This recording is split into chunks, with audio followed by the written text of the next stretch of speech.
Welcome to the All of a Kind podcast. I'm Merav Hoffman. I'm Batya Wittenberg. We loved these books when we were kids. We love them now, and we hope you do too. Today's chapter is the one where the girls visit Papa's junk shop. This is a fun one. This has long been one of my favorite chapters. I know I'm going to say that about a lot of chapters. We're already, I think, two for three on saying this is my favorite chapter. Right. I think you're right. So this is yet another of favorite my favorite chapter. chapters. We get introduced to such a big swath of the world here that we didn't have before. Not to get ahead of ourselves, let's do the summary. The action begins after a brief narrative description of Papa's junk shop and his work there. Bored because it's raining, the girls go to visit Papa's shop and the peddlers there, including the intriguing Charlie. It turns out that the shop has recently taken in a load of books, and the girls spend a happy time looking through them to pick out some to keep. When returning home, they decide to spend the rest of the afternoon playing library with their new books. It's time for What's on the Page? And what's not on the page? We meet a lot, and I mean a lot of people in this chapter. Big cast. Yes, we meet Papa for the first time. Yes, and we also get a full-on description of Papa's work and what he does, and we also get introduced to the neighborhood and all of the peddlers. Yes. I think let's start with Papa. Yeah. What do we know about Papa from this chapter? We know that his work is hard physical labor. It's not what some would call unskilled labor, although that's a whole other thing. There's no such thing as unskilled labor, but there is a category of labor that is frequently thought of as unskilled. This isn't that, but it is hard physical work that affects him, that affects his body. His hands specifically are mentioned. The place he works in isn't very comfortable. It's described as being down by the river, which just sort of innately gives you the idea that it's chilly, and also it's large, and so he's been sectioning off. We sort of get this loving description of the basement where Papa works, and it's been sectioned off into areas, and the key area is the area around the stove, which Papa seems to be sort of slightly socially engineering a space for peddlers to gather, which is brilliant. Yes, what a thing. That is not a thing that I really grasped as important when I was a kid, but what it says about Papa that he makes a point of having a place for the local peddlers to sit and rest for a little while in a place that is warm in the winter and cool in the summer, that, like you said, social engineering. I did not spot that as significant as a kid, but it's so significant. It says so much about him. And it's kind of a callback to the hospitality of the house. We haven't really seen Mama bring guests in yet, but obviously the house is always kept in a state of readiness to receive guests, in the same way Papa's places are kept in a state of readiness to receive not only the peddlers, but also the children. Yes. Who maybe are not frequent visitors, but at least show up enough that they have routines. They show up enough they have routines. They show up enough that the text describes the peddlers as their friends. Yes. And the peddlers absolutely recognize the children, and Charlie specifically, who we'll get to in a minute, greets the children expressly in individual ways. Yeah. Picks up one of the children and throws her up and down. I think it's Gertie. Yeah. And so there's this whole world of Papa's cellar, effectively. We don't really get a name for it, but Papa's shop. And what's interesting to me, and maybe this is not something that occurred to you either, is how did Papa get into this sort of centralized world of being the person that peddlers bring things to? Because in a way, it's not that Papa is himself a peddler, although he is almost like an aggregator. He sort of organizes their work into a central location. He becomes, again, not uncommon thing for Jewish immigrants in a bunch of different places to become sort of a go-between. It's not quite an intermediary. Yes. To become an intermediary between the lowest classes of Gentiles and slightly higher classes of Gentiles. And this is where we get into the idea of upcycling. Yes. Which is effectively what Papa is doing. Pretty much. I mean, we've talked about how we're going to discuss the economy of the junk shop, and it really is the upcycling economy. If you've ever bought a dress that was made out of old sweaters, or if you've bought a book that is retrofitted into being art by gilding or cutting or paper cuts, all of those things are basically just the same thing that Papa is doing. He's reselling the neighborhood's junk by packaging it with similar junk and saying, here is a lot of woolens. So if you want to make a woolen quilt, you can go to Papa's shop, or you can have, Papa's peddler comes by with woolens. You can then say, oh, I want the green one and the red one and the blue one, or I'm going to buy this package.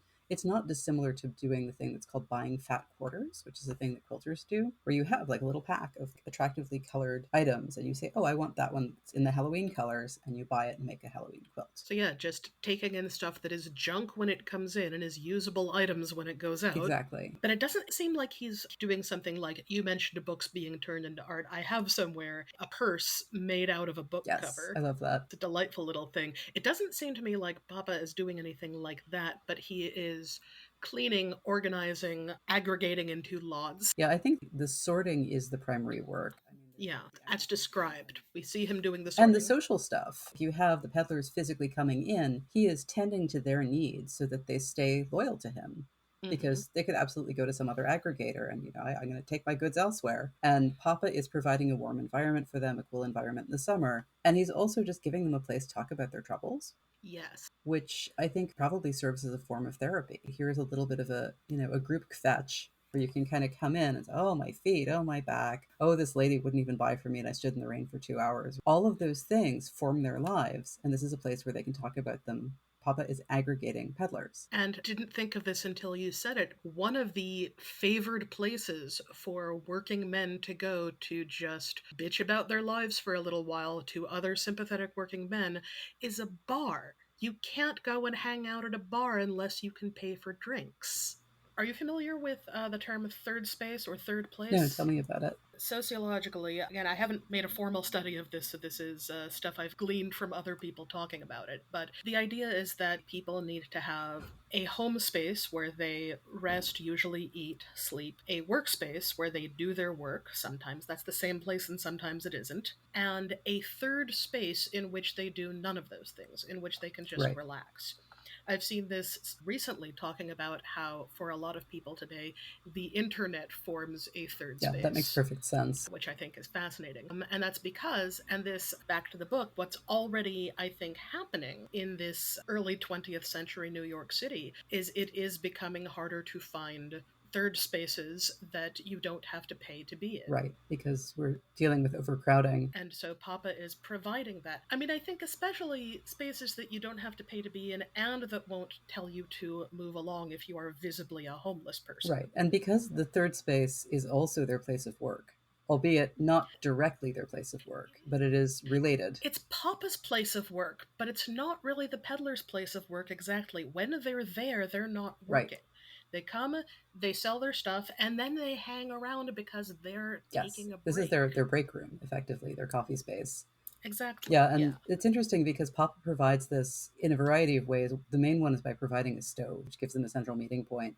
But the other one is by providing refreshment. There's always, the little samovar bubbling on top of the stove. And I'm assuming it's a samovar. It's not actually called a samovar. That's not on the page. I pictured it as a samovar, possibly because of Papa's background, and possibly because it's constantly heating. And if it's constantly heating, it's not going to boil dry if it's a samovar, whereas if it was just a regular tea kettle, it would have to be constantly refreshing it. So yeah, it's definitely a third space. And I think that Papa is very clever to create this for the peddlers, because otherwise he would just kind of be the man, right?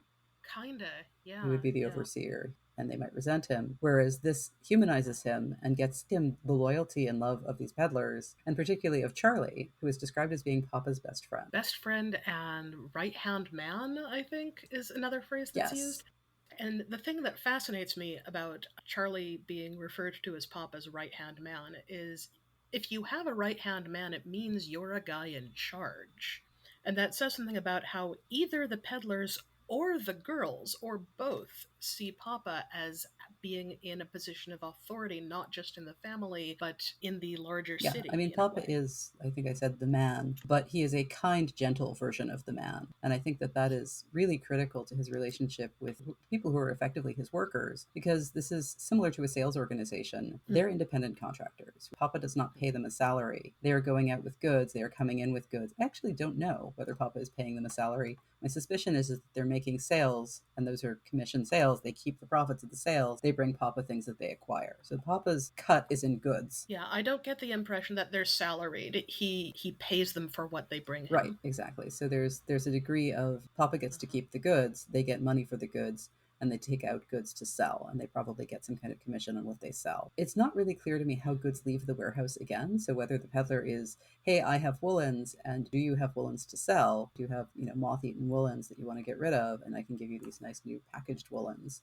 What is the actual system there? I assume that this worked out because clearly they become more and more prosperous, and it is definitely working for Papa to do this. And I think that it's interesting because we don't really know the duration of Papa doing this. Like, we definitely know that in the old country, Silly and Morris Brenner had a similar business. Well, we know this if we've read the biography. I'm getting this from Sarah to Sydney, and that world is something that's familiar to them when they come to the States. It's something that Papa is able to set himself up doing, whether he went to the Landsmannschaft for a loan, the way that my grandfather did, or whether he, and for people who don't know Landsmannschaft is an organization from your town in the old country in America. So you would go to, in my case, in Canada, you would go to your Landsmannschaft and say, hey, we're from, in my case, Lugov, and we need a loan. And other people from Lugov would say, oh, yes, I will stand you a loan. And then you would pay it back to that person, and that arrangement would come through your Landsmannschaft, because otherwise, how would you find someone from your town? Exactly. And now, Schaft is a word I don't know, but I know Landsman means literally landsman. It means a person from your country. Yes. It's sometimes used in American Yiddish to generally mean anyone from either from Europe or from your general area of Europe. In this case, it means someone actually from the same town. What's the Schaft part of it? I think it's kind of like Bund, which is it's an organizational term. I don't know exactly what it is, but I think it's basically like organization of people from my town. So hometown people. And it is extremely critical in this era because in the big city, how are you going to get a loan? By going to people from your town, it becomes a lot easier to do that. And so those were a critical piece, at least I know in the economy of Toronto was a critical piece of how people got set up in businesses. I mean, it makes sense. Yeah. And we're getting sort of a picture of Papa's world. Despite the fact that Papa has not been on the page until this point, he kind of arrives fully blown out with the cellar, the peddlers, with Charlie. And then we have sort of the segmentation of Papa's space and all of the things that he does to keep it orderly. Plus, we get the hospitality of Papa. Papa sort of arrives on the page like Abraham, right? You kind of get this. Yeah, we get sudden tight focus. Exactly. Down to a detail that I just love passionately about how his work affects his hands. Yes. That when it's cold, his hands get chapped, the skin cracks, and the dirt of what he works with gets into his skin. And no matter how hard he tries to soften his hands with oil and keep them clean, they're always going to be rough, they're always going to look dirty. And it's such a shocking contrast to the well-kept home where Mama rules and the picture we have of Mama so far. This, I think, is the first real glimpse of poverty in the lives of this family. And of course, it's made into a game. Yes, it's made into a game just like keeping the house is made into a game. Because they're children, and because that's how they perceive things, but it's also that their parents want them to see the best part of it and not have to deal with the grinding labor, which it is actually on the page that they do help Papa to sew covers. They're called bale covers for the rag bins so that the rags don't get dirty. And the girls are helpfully part of Papa's world. They're sewing things, they're helping with the sorting and what have you. But to them, this is just normal, right? This is the world that they come from. It's normal, and their participation in it is a game. It's a thing to do that's fun, and that's, oh, we're helping Papa. It's not, we have to do this or we won't eat. Right. And I mean, it's, oh, let's go see the peddlers is actually something they look forward to. Yes. So let's talk about the peddlers. We've talked about Charlie for a minute. Charlie is described as being aesthetically beautiful, right? He's blonde, he's tall, he's lanky. He's young. He's young. Especially he's young. And Charlie clearly has a lot of energy, and he's a good helper to Papa. But he also has, and this is, I think, sort of the key to the story that will unfold about Charlie later, he always goes off for a week or so at a time and then comes back being discouraged and not finding the thing he's looking for. And spoiler, the thing he's looking for is very nearby, but we're not going to say what it is if you haven't read the books before. So that is an arc that we're starting to see build with Charlie. And Charlie is one of the few, what I would call arc characters in the series, where we sort of see him go through this period of what might actually be depression. Might well be, yeah. I mean, it's certainly... It's not described as such, but... There is a sadness about him, and there is unknown stuff about him, and that, of course, makes him mysterious and intriguing. Yes. Charlie is sort of the mysterious, brooding hero of Ella's daydreams, right? We certainly are getting... Yes. Oh gosh. That it's mentioned somewhere that like Ella at 12 years old is just starting to I forget how it puts it, but it's like she's finding herself staring at Charlie for long moments and hanging on every word he says. She's got a crush and it's adorable. Charlie is the burgeoning of Ella's womanhood. She's like, oh, boys are cute. Uh-oh. Like that's great. And yet, Ella is nowhere near ready to have a relationship with a man. She's 12 years old. But Charlie is a safe person to have a crush on, right? Charlie is not going to decide that Ella is an appropriate person to bestow affection on. And certainly it's within the sanctioned confines of Papa's work. Yes. Right. So it's not as if Ella is going to get herself in trouble by flirting with Charlie. She's just going to be seen as, oh, the kids are flirting with Charlie. Isn't that sweet? Because Ella is still of a piece with the kids, even though she's 12 and has, as we'll see in a minute, pretty sophisticated reading taste for a 12-year-old. Oh, yes. Let's talk about our other peddlers, because this is where I feel like we kind of get into, I mean, obviously, this is the Jewish Gentile world. Yes. But it's also kind of where we get into stereotypes. We do. And this is a thing I wonder very much is all the peddlers besides Charlie, are they specific individuals that young Sarah knew? Or are they sort of an amalgam of a bunch of different people that the kids knew that she has simplified for animation, as it were? I think you're probably right. Charlie's clearly a real person. I don't know if the others are. I'm not positive Charlie is a real person. So we do discover, reading Sarah to Sydney, there is a call out that Kathy the library lady is actually an amalgam. There was a similar, what I'm going to call arc plot, which, if you've read the books, you know what I'm talking about, as far as Kathy and her story and what happens to her. It actually is the story of an upstairs neighbor who was a friend of one of the girls, an older friend, someone who had had a romance that had dissipated and, didn't know any of the details about where her loved one had gone, and then was reunited with the love. So we have that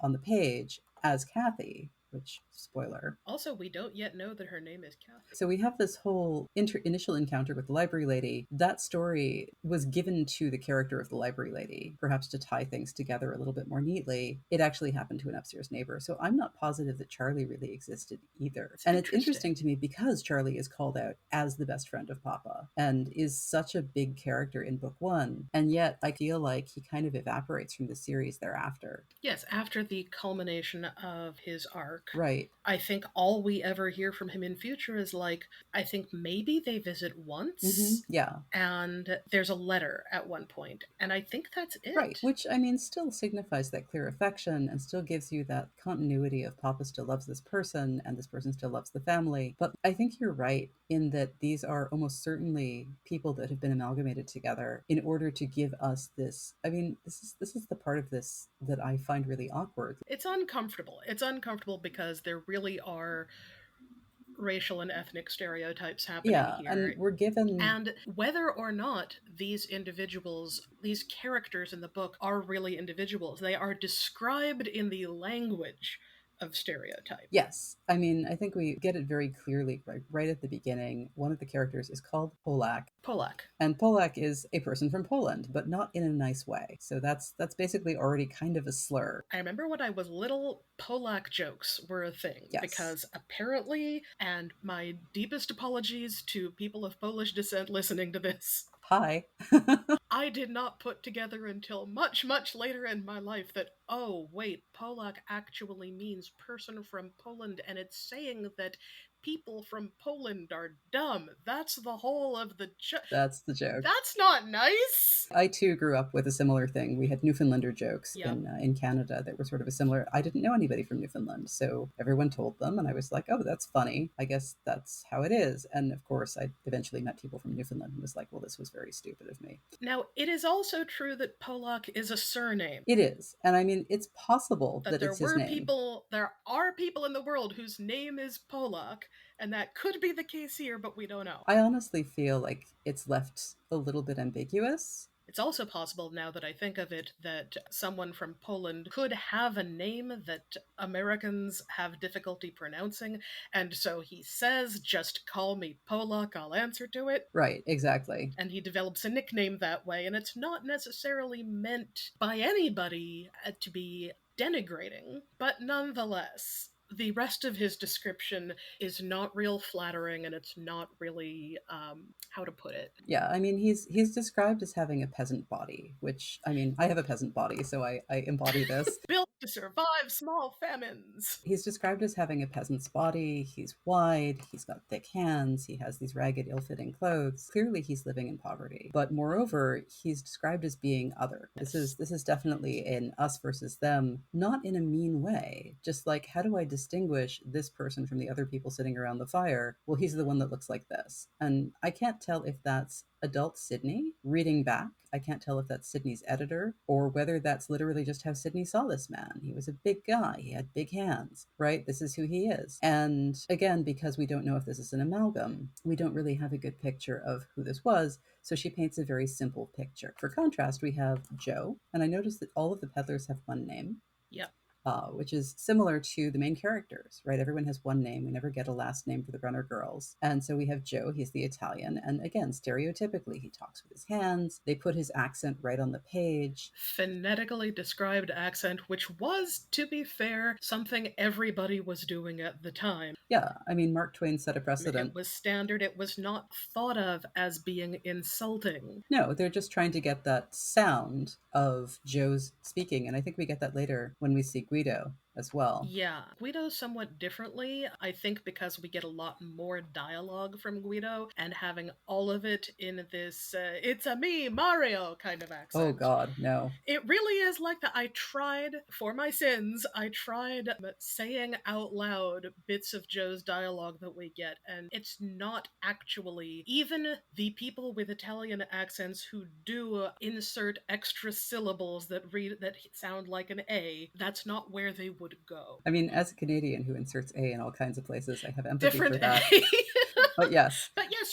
I have no doubt that you've seen people try to write Canadian and put the A's in the wrong places. Writing a correct accent for someone who is not of your ethnicity is a very difficult task. It's dicey, yeah. And so even if Joe, or the amalgamation of people who were Joe, did talk like that, Pollock doesn't talk like that. No. It's just Joe. This is a characteristic that's been given to Joe to kind of flesh him out. Mm-hmm. Pickle Nose is our third peddler who isn't Charlie. And again, back to the nickname. This is body shaming, right? It's, boy, does he have a schnoz. He's called Pickle Nose. He's got the big schnoz, and on that schnoz he has a wart the shape of a pickle. Right. And that is why he is called Pickle Nose. Which is just such a yucky body shaming thing, especially given that we're calling out Charlie for being attractive, calling out Joe for talking with his hands. Pollock has thick hands, and Pickle Nose, we just go right to his nose and we talk about his nose. And he chews tobacco. Right. Now this I think is actually a little bit interesting, that Pollock is racially marked on the page. Yes. Or ethnically marked might be a better way to put it. So is Joe. Pickle Nose isn't, which to my mind suggests either he's a white guy or he's a Jewish guy. I agree more with he's a Jewish guy, because it might be called out, like Charlie, that he's a white guy. Or the nose is so prominent that you don't notice anything else about him. I think that that's the reality, and I wonder if Pickle Nose was based on a real person, because it's clear that this is something very, I mean, it's possible she made it up. It seems like a very strange detail to make up. It's possible that he really is just that distinctive in her memory, so that she basically stuck him into the story. Maybe he was particularly kind to them. Like, we see his empathy. He's described as a sweet guy. Yeah, he's clearly very nice. Let me see if I can find, how is it put? He's cheerful even when things are going bad. He's sympathetic to other people. When he chews tobacco, he offers it round to everybody else before he takes any for himself. Yes, and that's a smaller hospitality. He's a nice guy, and we like him, and we don't mock him, or the narration does not mock him for his pickle nose. No. It pities him and sympathizes with him for it because we like him. We like him, but also the tone is, we're so sorry you're ugly. I mean, that's definitely it. That the nose and the wart on it are so very prominent, and that can't be easy. This is very much before cosmetic surgery, or at least competent cosmetic surgery, was a thing. So this was just a feature that Pickle Nose would live with for his entire life. Well, and also Pickle Nose is clearly sufficiently impoverished that the likelihood he would have access to cosmetic surgery isn't great, even if it were a thing.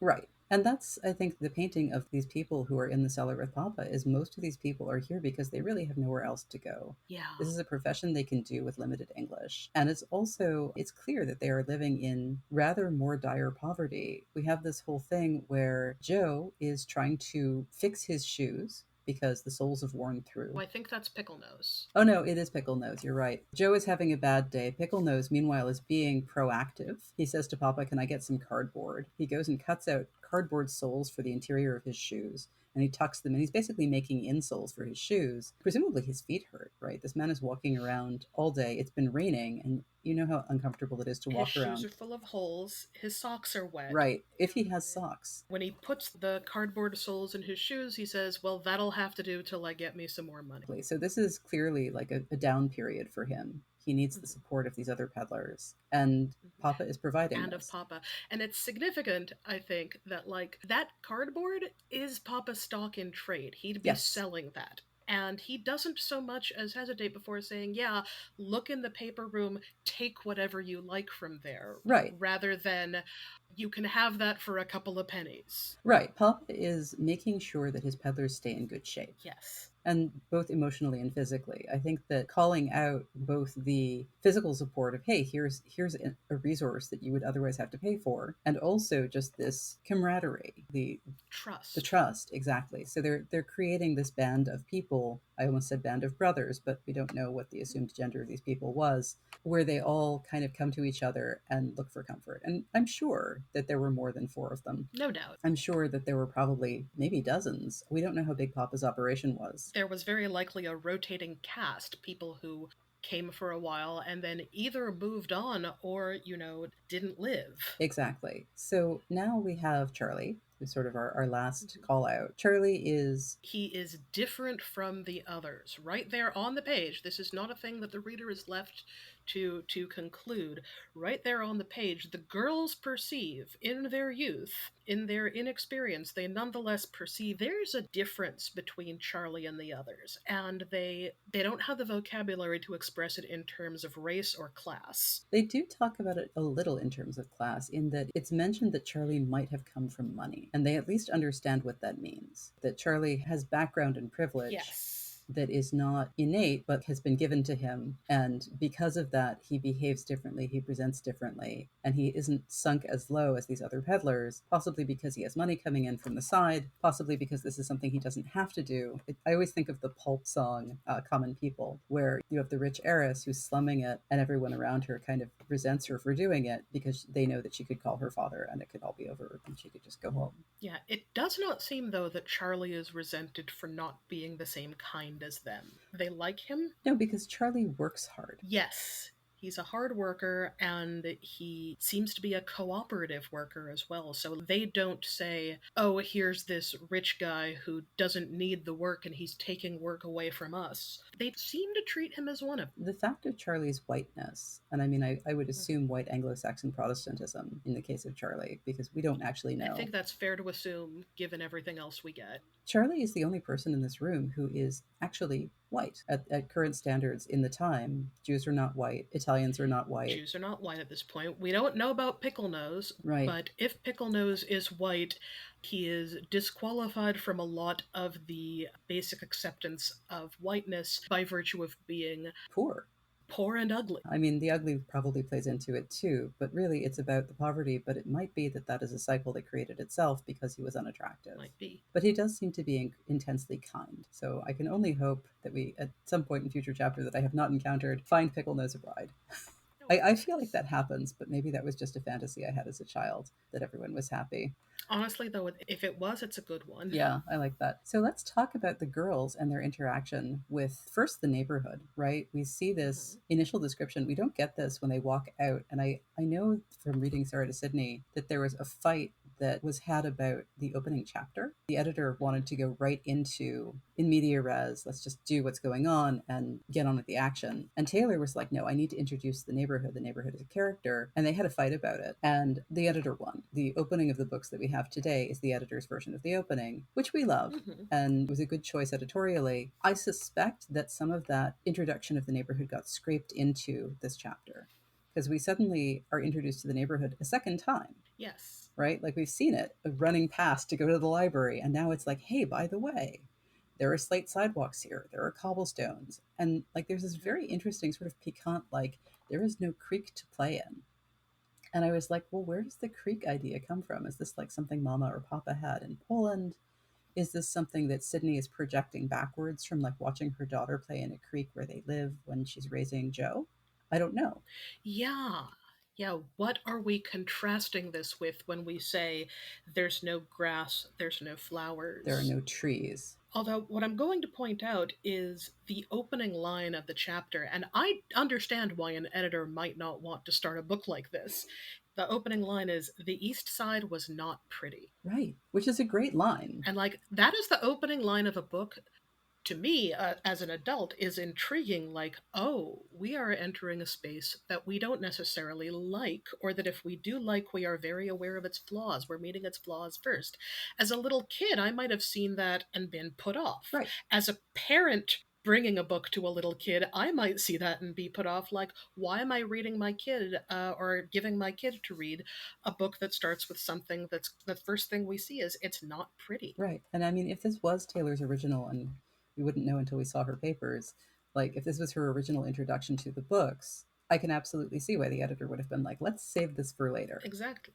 So now we get the contrast. So you are wondering, is this being compared to a specific thing from Mama's childhood, or is it being compared to a specific thing in Sydney Taylor's present? I'm wondering, third possibility, is this being compared to just a hypothetical, what would be a pretty place for a child to grow up in? Right. The idyllic. What is a great place to raise a child? Who knows? I mean, she was, at the time that she wrote this, raising a child. So maybe that was something she thought about in terms of Joe's childhood. Like, am I providing well enough for my kid? Mm-hmm. So then we get this description of the house being a four-room apartment, which I think we talked about a little bit. We did, I yeah. think I had read this chapter in tandem with chapter 2, and I had remembered this detail. So we talked about that a lot in the last episode.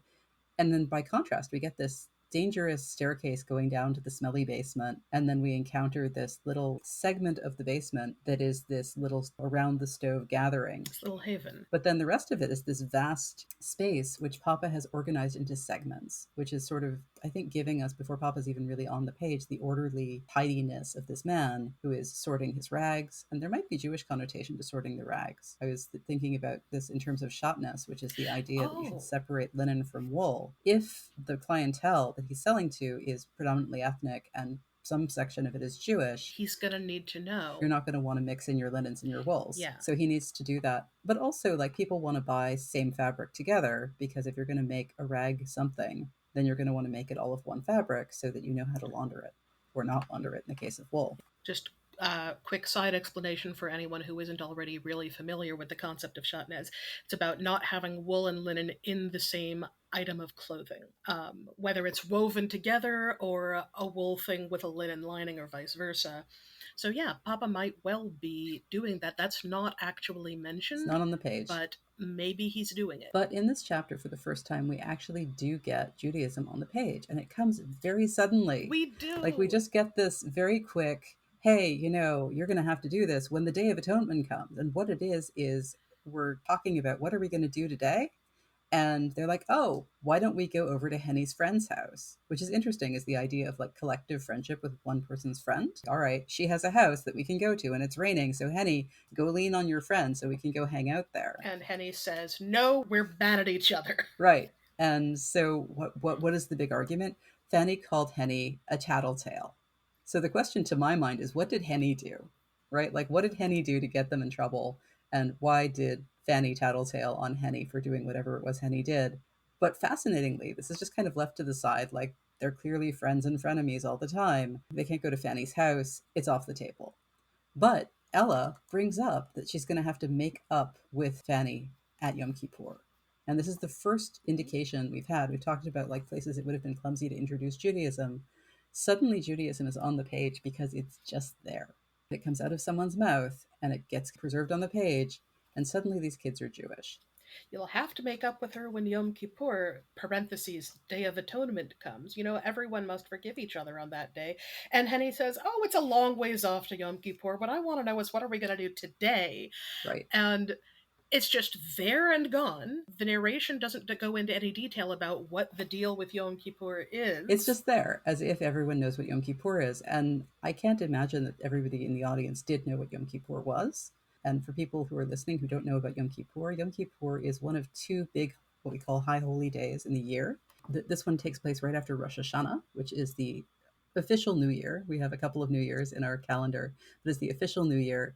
And there's a 10-day period of repentance where you kind of think through your actions from the previous year and you spend time kind of going to the people that you might have hurt and saying, hey, how are you doing about the thing that happened between us? Let's talk it through. And you apologize and you ask for forgiveness. And you don't necessarily get granted forgiveness, no. But you make the effort. Yes. And obviously, this does not work in every case. There are absolutely situations you should leave alone.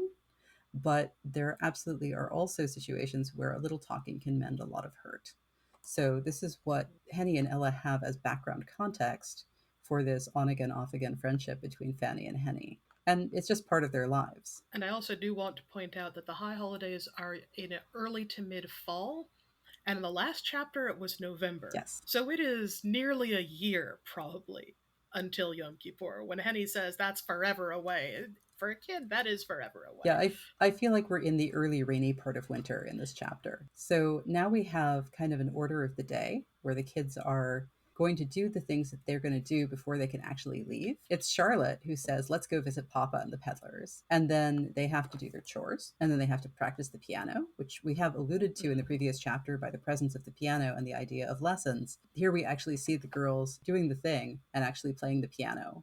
And then they get to basically go out and do the thing that they want to do. We now come into contact with our army of peddlers, and we get the amazing news that Papa has brought in a load of books. Yes. We had in the very first chapter the rarity of books in their lives and the importance of books in their lives. And this is clearly treasure, right? Yes. Like this is the girls happening to, like Papa did not say to the girls, oh, come into the shop this morning. Because Papa probably gets up at 5 or 6 in the morning to go to the shop, may or may not see the girls in the morning.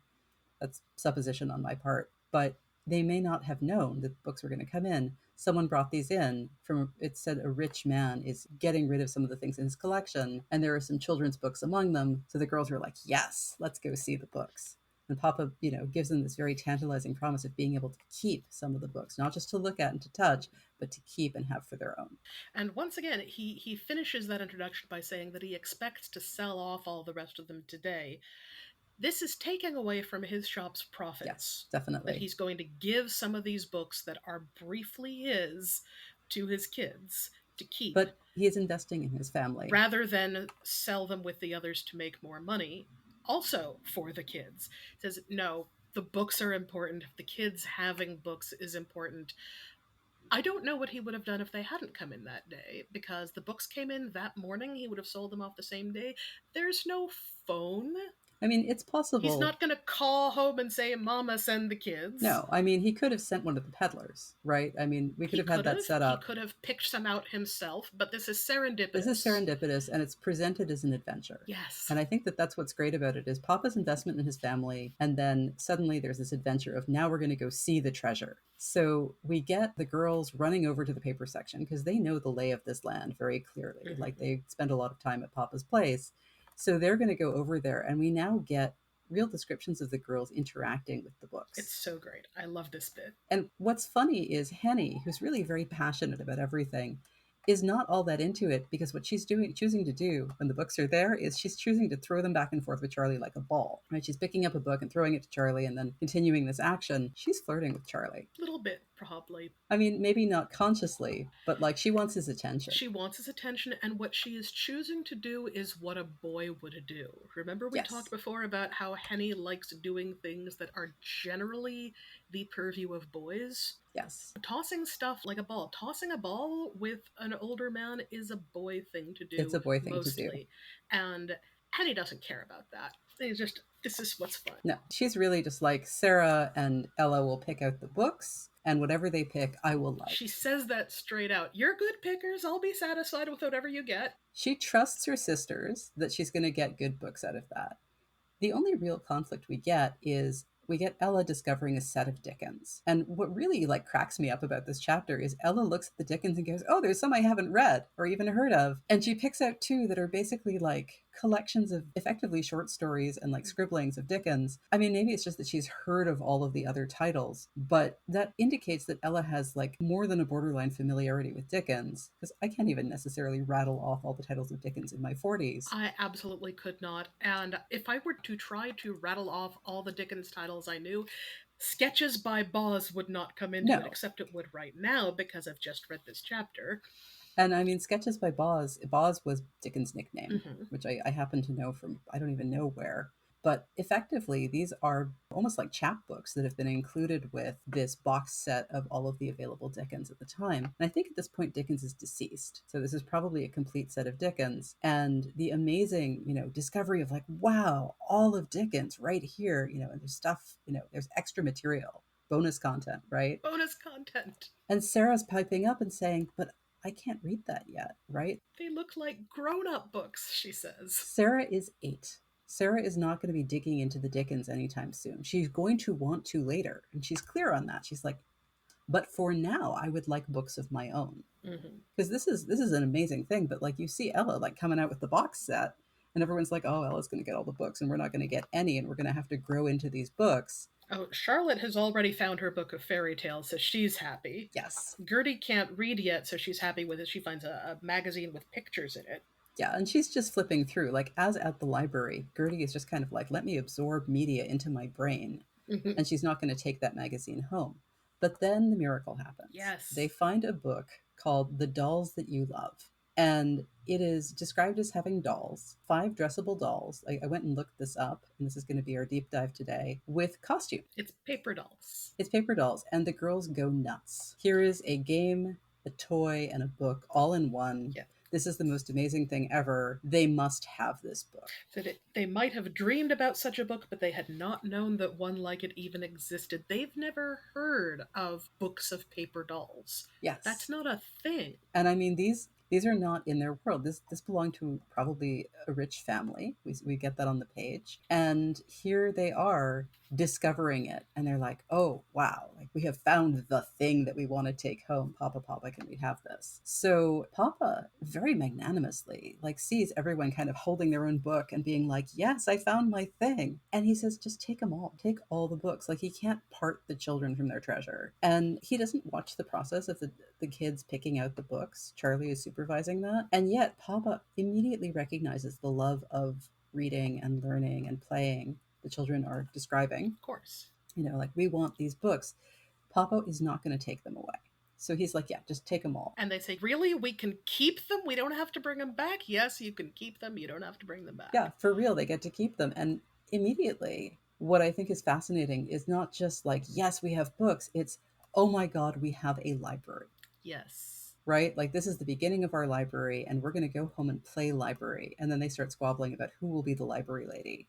And one of the things I think is really an interesting detail here, there's 2 of them actually. One of them is the older girls are sort of admonishing Gertie not to start cutting out the dolls. Because I looked this up and it is actually cut out from the page. It's not punch out. You would have to use scissors. Gertie's 4. Mm-hmm. So presumably Gertie is already using scissors with a degree of, I don't know about expertise, but, confidence. Enough that they are afraid that she will start cutting out the dolls without them. Yeah. Because it's a toy and toys are usually given to the younger kids.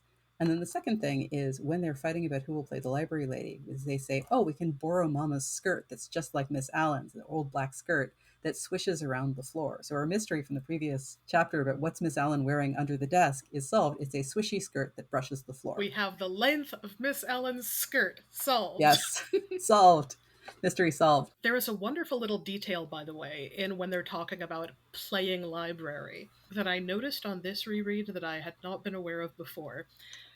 They're saying, comb your hair with a pompadour like hers. I'll wear Mama's old black skirt and it'll swirl all around the floor. And Charlotte says, and I must come and ask you if you have a good book for me, and you must smile and say yes, of course.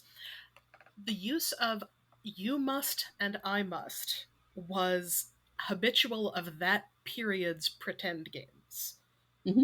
that this was not a thing we did when I was growing up. We said, I do this and you do this, but the specific phrasing, you must and I must. If you used that phrasing, that already meant you were talking about pretending. I've encountered this in cartoons by Jules Pfeiffer. He's got one where there's two boys playing a war movie, and I must be the good guy. And it's also in, have I brought up Sam Levinson before? Not on the podcast. I don't think so. Jewish comedian who wrote a handful of books about growing up in tenements in the Lower East Side, just about this same era. And he has in one of his books, which is called Everything But Money, as in that's what we had. He writes about these were the games that we played. And one of the games he says is you must and I must, which is you must be the doctor and I must be the lady. Yeah. And so having encountered it in those places, when I encountered it again here, I'm like, oh, I see. That is the childhood ritual phrasing of we are playing pretend now. Yeah, I think when I was a kid, it was let's be. Let's be pirates. Right. Let's be princesses. Let's be whatever we want to be. Let's be was basically the I must and you must of that era. Let's pretend we're in Oz and I will be Ozma and you will be Dorothy. Yeah. Right. That was the play of my childhood. So if we were doing it at that time in that place, we would have said, you must be Dorothy and I must be Ozma. Right, except that I don't think that there was Ozma yet because it's only 1912. Well, no, there wasn't. They wouldn't have had those. But it is interesting that these books come down to these girls, and presumably the rich person who's clearing these out either had a daughter or has a daughter who has outgrown these things. And I hope that has outgrown and not has died. But these things are coming to the children fairly untouched, right? This is an uncut book of paper dolls. Yeah, it's a book of paper dolls that no one ever played with. Yeah, so either she has a plentiful amount of toys and she just never took to this book, or she might be dead. Or she was too old for them by the time she got them. Right. Or, I mean, there's any number of things that could have happened that intervened with her playing with the paper dolls. For sale, paper dolls, never cut. I know, right? It's a little tragic. But I mean, it's such a windfall for the girls. Yes. And when we get to the deep dive, we'll talk about the value of that book today, which is quite astronomical. So we've kind of gone through a little bit of our usual what's on the page, what's not on the page. Mm-hmm. I do think that there are bits and pieces of historical context sort of buried in the chapter. And I think that we have just kind of a picture of the era from what this economy is, right? Like, why is there an economy of junk? You know, how does this affect the people in the neighborhood? How does this help people build up their lives? And the fact that they can buy woolen goods, that they can buy metal, Papa has wood, other things in the shop that they're going to need in order to do DIY. Yeah. This might be the era of the handyman, but if you don't have money to hire a handyman, you're going to do it yourself. So are we up to the deep dive? I think we are up to our deep dive. Awesome.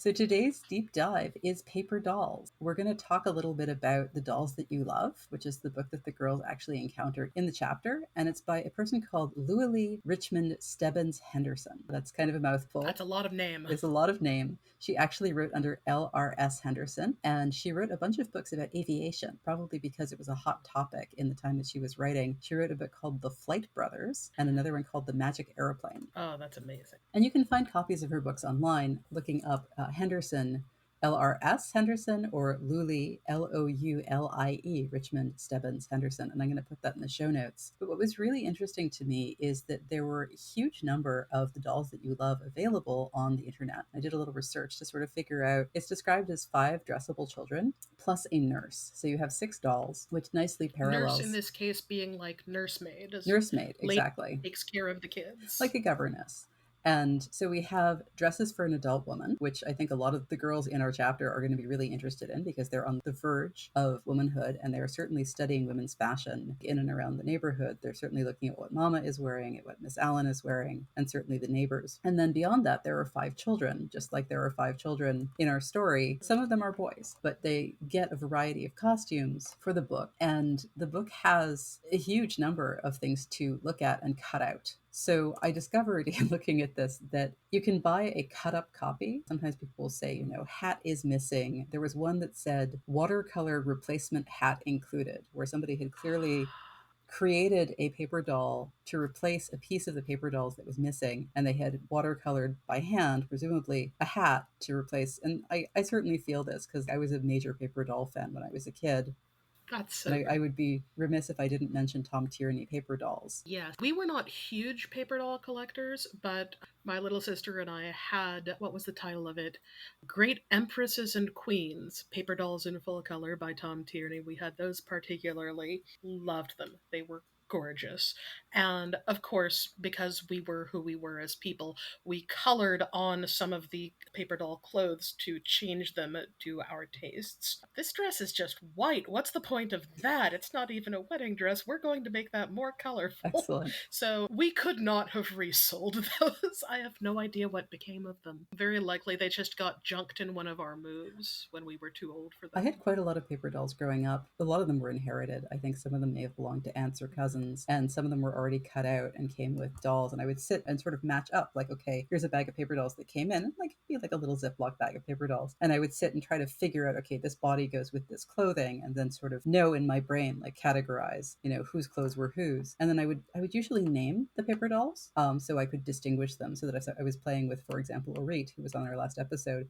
I could say, hand me that doll, and specifically with the name, so that we had something to refer to them by. And those kind of stuck in my brain, although I don't remember them now. And then there were books of paper dolls that people bought for me. Memorably, the cantor from our synagogue was kind of a second grandfather to me. And we went on a picnic one day, and for some reason we went into the mall, and there was a spinner rack of paper dolls. And I, of course, stood there absorbed while he was browsing the store. And eventually he sort of came over and looked at what I was doing and kind of picked the paper dolls out of my hands and took them to the cash register and bought them for me. So those were some of my favorites. And I think that was the 1930s collection that had a bunch of dresses worn by actresses in plays. Oh, that's so I had sort of a visual for what were people wearing on stage in that era, and I thought that was amazing. And I learned the names of many musicals that I didn't then hear until I was an adult. I didn't go pursuing them. But I was a big musicals fan as a kid, but I didn't know those musicals specifically because they were older. But I definitely had quite a lot of paper dolls as a child. I think the most famous one I had the Princess Diana wedding book, which had all of her outfits from the courtship, as well as the wedding and the bouquet. I spent, I think, 3 days cutting out with my mother's nail scissors, which I was not supposed to take. I was not supposed to take the nail scissors. I would sneak them out of the bathroom and cut out the paper dolls, and then I would ADHD away the fact that I had taken the nail scissors and forget. And my mother would say, "Have you seen my nail scissors?" And I would surreptitiously put them back. So I probably dulled the heck out of those nail scissors, cutting out the incredibly elaborate bouquet. I'm pretty sure that Princess Diana was the last figure in the Great Empresses and Queens book, in which the way the paper dolls in that book were set out was, rather than having the doll naked or in underwear and then multiple dresses to put on them, each queen, empress, princess would be presented in one set of clothes, and then there was a different set of clothes that you could put over the first set and fold down the little paper tabs. So there would be 2 iconic looks for each queen. And I believe that Princess Diana, this has been a very long time, but best of my recollection, the doll was presented in fairly sleek, close to the body, modern clothes. And the piece you could put over it was the extraordinarily elaborate wedding gown. Right. Because, of course, the base dress had to be something that could be completely covered. I seem to recall there was also, oh gosh, I do not remember which queen it was. It was one of the ones was famously put to death, so it might have been Anne Boleyn or it might have been Marie Antoinette, whose base doll was in prison clothes. And then the dress you put over that was the extremely elaborate royal clothes. That's really interesting, like from just a sociological perspective. What a choice. Yeah, absolutely. And I mean, certainly those were not the only things those women were famous for, but I mean, Anne Boleyn was a... But you gotta pick 2 iconic looks. Yeah, she was a reformer. I mean, I would have loved one with a Bible. That being said, yeah, absolutely. Like the stereotypes of who people are definitely play into their portrayal, and paper dolls are literally 2-dimensional. So you really don't get... Literally 2-dimensional, and there's only a limited number of looks you can give them. And there's only so many words you can print on the page and leave room for accessories. Also so that. One of the things I really liked about the Tom Tierney books is you really did get a sense of history, especially when they were real people. And, these are real clothes. These are recreations of real clothes. They're drawings. It's just kind of fascinating to sort of in the wild see like a gown that was worn by somebody and go, wait, I had a paper doll of that. Yes. Like when I sometimes go to the FIT Museum, it's Fashion Institute of Technology in New York City, and they had a Halston exhibit, and I'm like, I had that dress as a paper doll. right? Like there was this one particularly gorgeous green dress, and I was like, I know that one. There's one specific painting of Queen Elizabeth I who is in the dress that was the overdress for that doll. Exactly. And that was like, oh yeah, that one. Right, because you spend time when you're cutting it out to look at the curves of the dress and to sort of see it. Your brain sort of takes a picture of it and keeps it to a degree. And then when you see it again, you pattern match and you recognize it. Now, these paper dolls that the girls have, they're not representing specific real people. They're characters that you can project on and be. Exactly. Which is a very different thing. And I think that adds play value in a way, because there's only so much play value you can get out of being Marie Antoinette unless you have a book about her.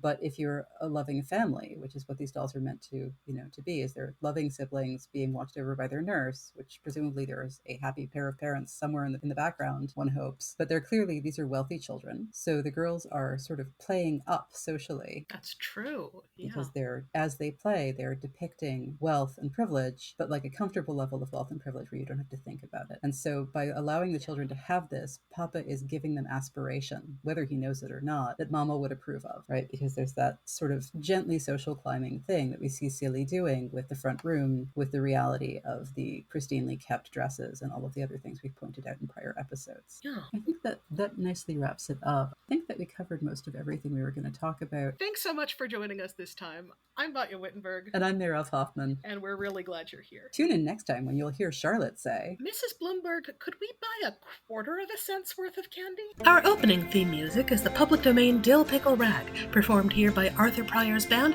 courtesy of the Internet Archive. Our closing theme music is the La Sirène Waltz, also in the public domain, written by Pietro Dero, performed here by Daniel Gunderson and Sonny Larson. All of a Kind Podcast's logo is by Al Benbow. Please see our full production credits on our website at allofakindpodcast.com.